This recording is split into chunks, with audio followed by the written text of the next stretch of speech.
everyone, it's Trena from John's Furniture Repair, and I'm in the shop today with a fancy new apron. Thanks to Grumpy Old Man 037, my favorite YouTuber of the month, for sending us a little message to Gowdy. Not sending us, but a little message to Gowdy, our favorite supplier of stains, lacquers, you name it, finishing supplies, that I was looking a little shabby on the internet and I needed a new fresh apron. And they didn't just send me one. Check out my dad. Look at how beautiful. You look like a brand new man, Dad. Thanks. So thanks at Grumpy Old Man 037. You're an absolute gem. And Gowdy, thank you Gowdy. They sent me a bunch of stuff and I'm gonna show you guys all those things. Those guys are always sending me so many lovely products to check out, and they're always excellent products. Alrighty, now that I got you in a little closer, I just want to show you how ugly this finish is. It's a tinted finish, but really blotchy. Like, I would never get away with this with my customers. I don't know how factories do. The top is pretty beat up. It's got a lot of marring on the finish.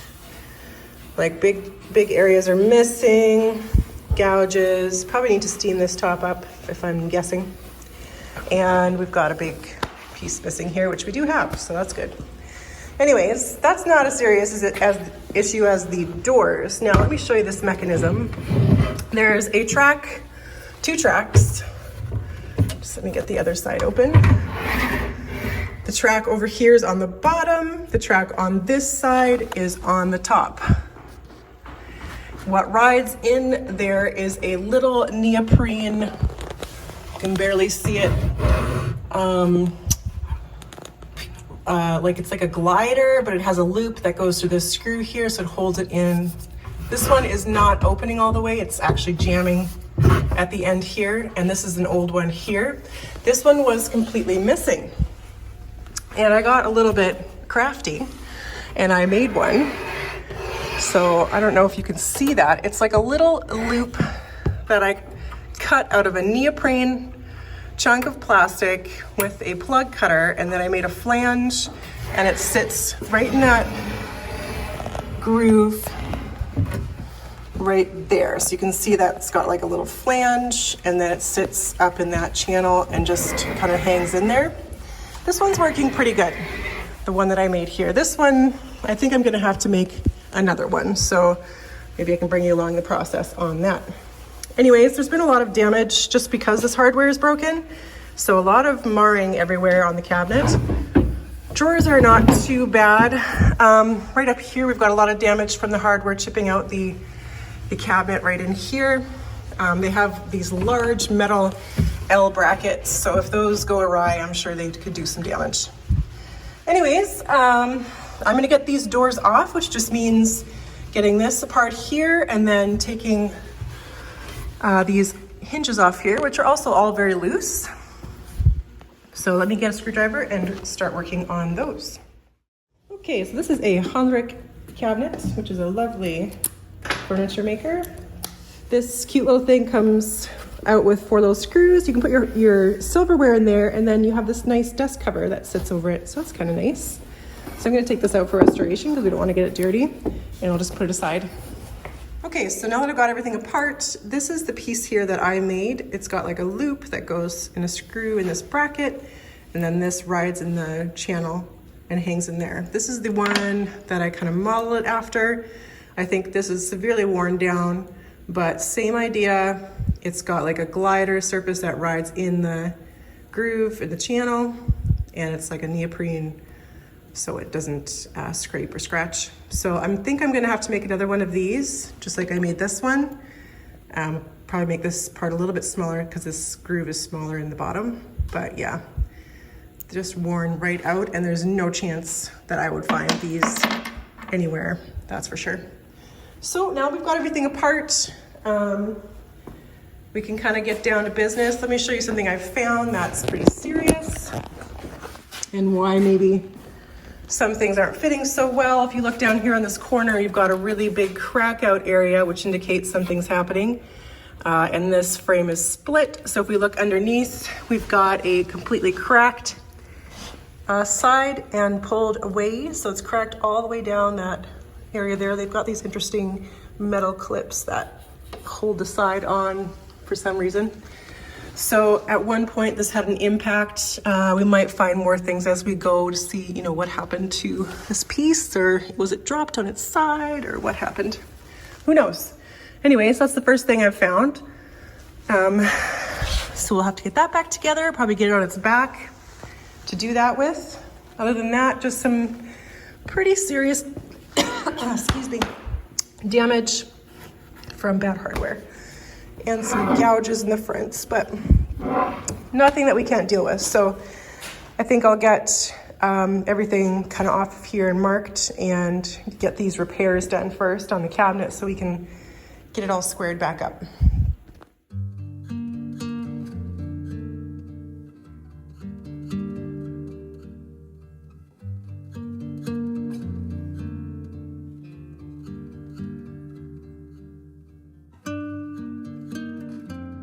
As I work on these complicated multi-step projects with many different areas of skill, I'm sure many of you, as you have said in the comments section, would appreciate detailed instructions on each repair process, complete with videos, pictures, links to resources and all.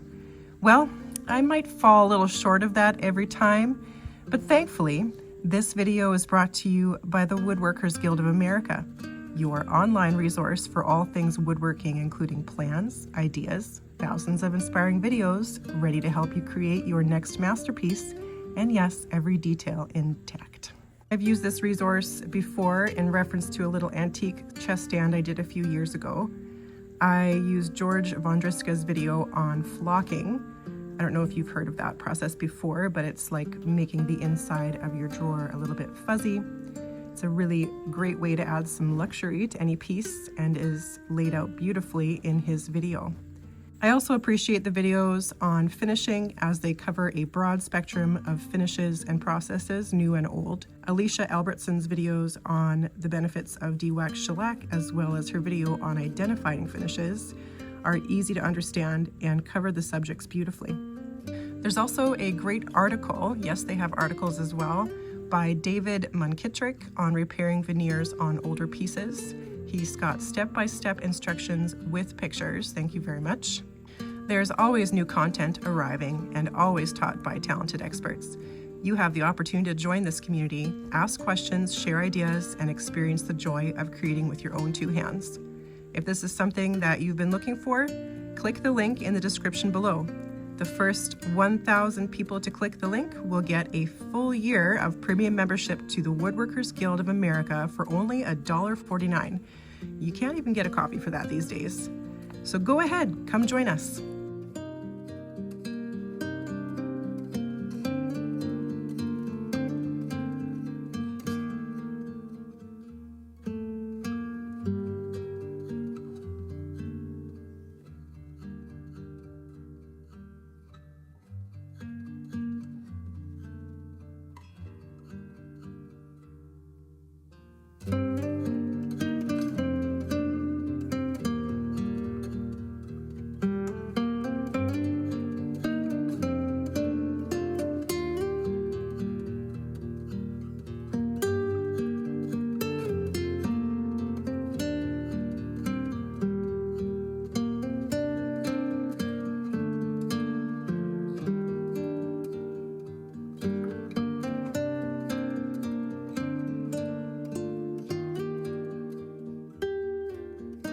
Okay, I just wanted to show you the legs from the base of this buffet. So we've got a lot of previous repairs, especially on this one. It looks like there was some Gorilla Glue smashed in there and a misaligned glue up. So it's not misaligned too badly, and really there's no point in removing these flakes of wood. What we're gonna do is glue this base up with epoxy. So I have re-glued a bunch of stuff here that were just flakes up of other pieces of wood. But to glue up this actual base, just because there's so much damage on these parts, like you can see the screws that go into the corners have created a bit of damage. This piece is on the frame. So we're just going to be using an epoxy to glue this base back together because it really does have to be strong to hold that whole cabinet up. So the epoxy I use is the West system, and I use the quick hardener. You can get a slow hardener for this system. So it's just resin and hardener.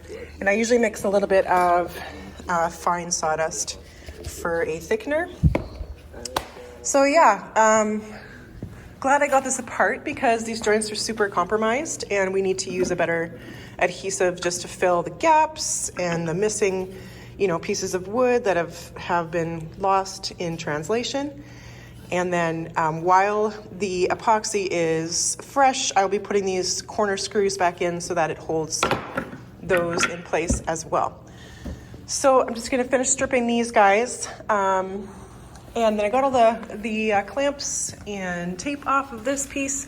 We've got this edge looking really good, looking really nice and flat. And then this piece here, we've got the original metal tabs back on. And this crack is looking really good, all nice and close together. There was a piece missing in here, so I've added a little piece of oak in here to fill up that gap of where something was missing. So this side is really nice and sturdy now. And then other things, I just, as the cabinet's on its back here, did some scraping and sanding on the face frame. We're not gonna be completely restoring the interior, but there's a lot of dents on the shelves, and so we're just gonna do a cleanup. And so it's kind of easy to do that now while it's on its back on these front edges. So yeah, it's coming along. There won't be a lot of stripping on this one because it's basically 3 sides and some doors. But I guess there's drawers. So a little bit of work. But I think we're getting to the end of repairs. Just gonna get that base together and then we can prop it back up.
Alrighty, so we've got this interior drawer here and I've got it all nicely sanded inside because I do like to refinish the interior of drawers. Just makes it a nice cabinet. We had some very nice paper in here before that I decided not to use again. So we're going to be matching this to the interior color of the cabinet, the original interior color. So I'm going to use Gaudy's fumed oak here. And this is a walnut drawer. I'm not 100% sure which pieces are walnut and teak on this set because I think they've used a dye stain. And sometimes it's pretty hard to tell. So this is a beautiful color too. It's kind of interesting having a two-tone interior versus exterior cabinet. So we've got 2 drawers inside. One of the drawer slides was completely broken, so my dad's making a new one for me. We're going to replace that. The other drawer slide was just really loose, So when I do a cabinet, I really like to go through everything and make sure it's functional and beautiful. And interior of drawers and function is a huge thing. So we'll just wipe that off. It will need some tinting to match the interior, but I don't want to go too dark. I don't want to lose too much of this beautiful green.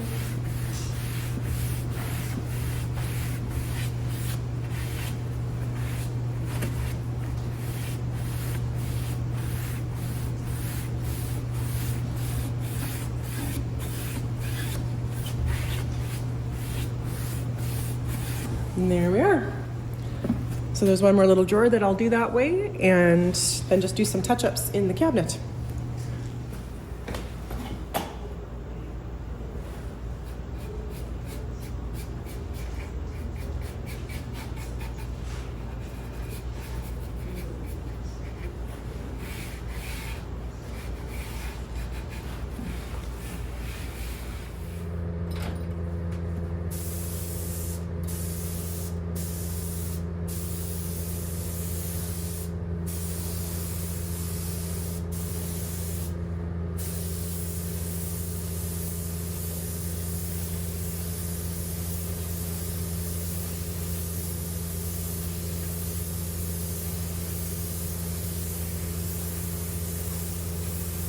Alrighty, so I've got the cabinet under 2 coats and the doors have 1 coat.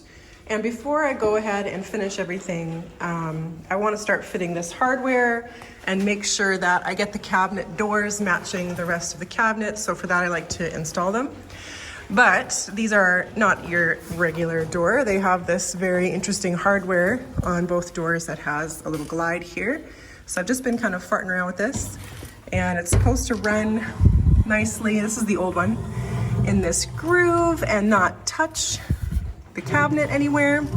But because this one is 60 years old, it's worn out and this metal bracket is rubbing on the cabinet here. So we're going to be making a new one here for that. But everything else is fitting well. I'm just going to keep this together so I can get my tinting finished up. You can see there's a little bit of discrepancy here, and it needs to go a little deeper for the color match. So I've got the other doors here. I'm going to fit the other side and just pop these hinges on. This is the piece that we've made here, and I'll show you before I stick it on the cabinet because it's easier for you to see. Just get these out of the way. So the channel up here, this just pops into the slot here and rides along this whole groove. Just like that. And that one works pretty good. I left it a little bit bigger to ride up there because it hangs. Down here, this groove is smaller, so the one I'll make will be a little bit smaller and a little bit more, you know, like that size, but taller. So I'll get this last pair of doors fitted on here, and then we're back to the booth to finish tinting and spray coats.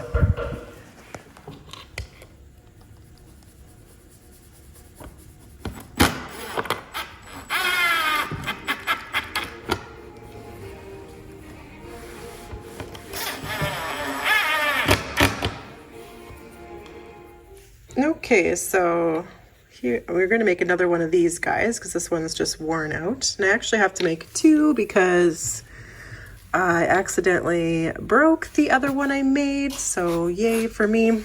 Anyways, this one was my prototype, my practice one, so it doesn't count. So I'm going to be using a plug cutter here, and it's the same diameter as this piece with a little bit of extra room because this one's a little worn out. So we're going to be cutting it out of this piece of neoprene right here. And so I'm just going to cut 2 of these plugs, and then we're going to need to do some shaping. So we basically are just going to drill out this hole, and then I'm not going to make it as small as this. I'm going to try to keep as much of the material as possible just so it's a little bit stronger.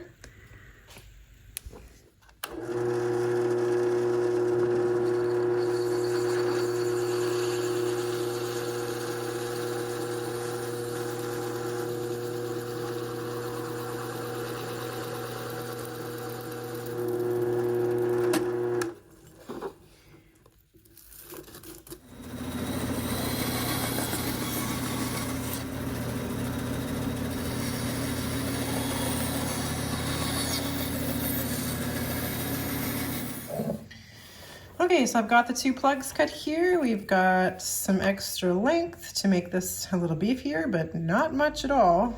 So I really can't remove any of the length of this whole thing.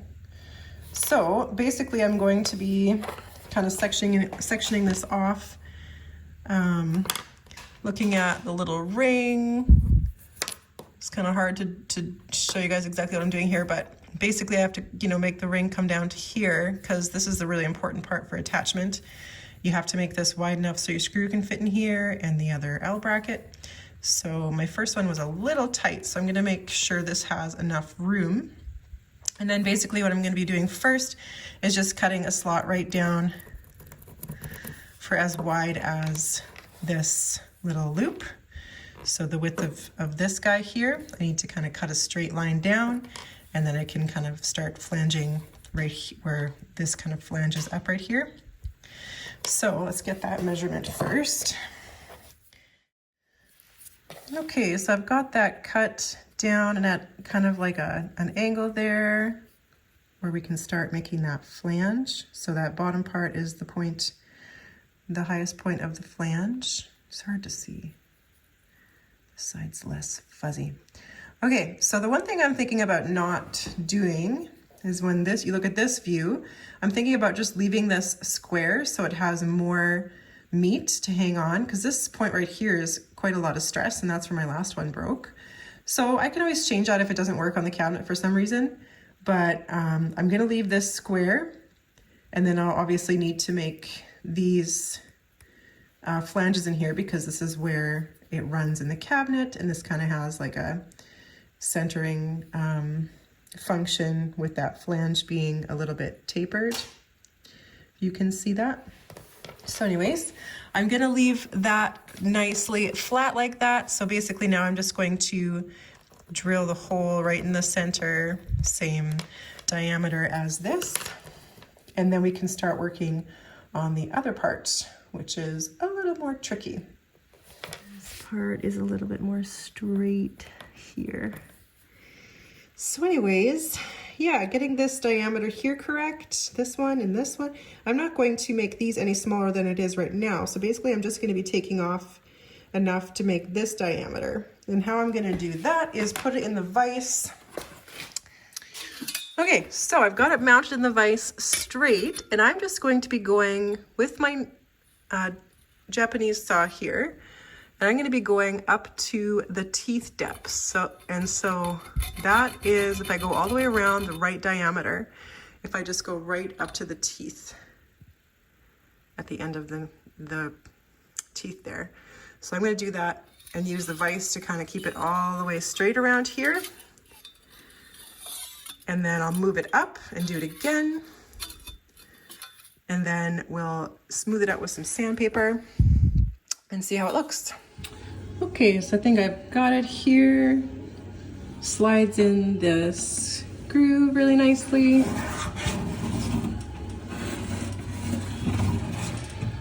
A little bit tight, but I think that's good. So I've got the nut mounted here, and that's just gonna go right on to this piece like that. Once we have it hooked up in there, and that's just gonna lift this door a little bit because they kind of need to meet here in the middle. So the hardware does help with that. So let me get these mounted and then we can see how it works.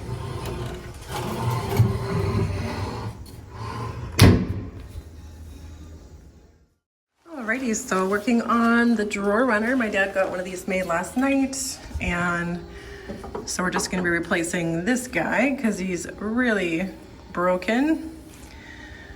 So same size, just gonna pop it back in the same hole and run a bead of glue down here.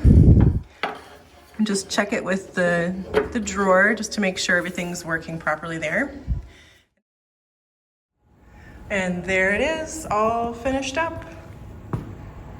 This was actually pretty challenging. It looks very simple, but the sleek lines of mid-century modern furniture often entail quite a bit of detail and technical hardware work.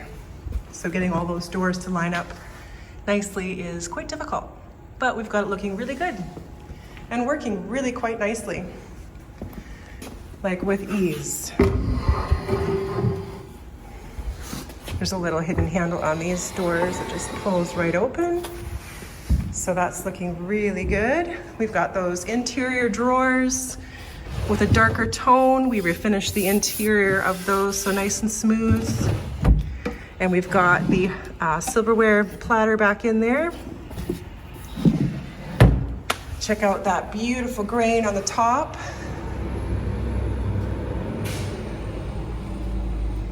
Sorry, this wasn't a very detailed video, but as I told you last video, we are moving. So it's been kind of a stressful last couple weeks here. Everything's in a mess. There's not really much left here. This spray booth is actually leaving tomorrow. So yeah, lots of changes. So there it is with the table and chairs, looking really beautiful. All of these hinge mounts had to be redone as well. There's our little piece there doing its thing.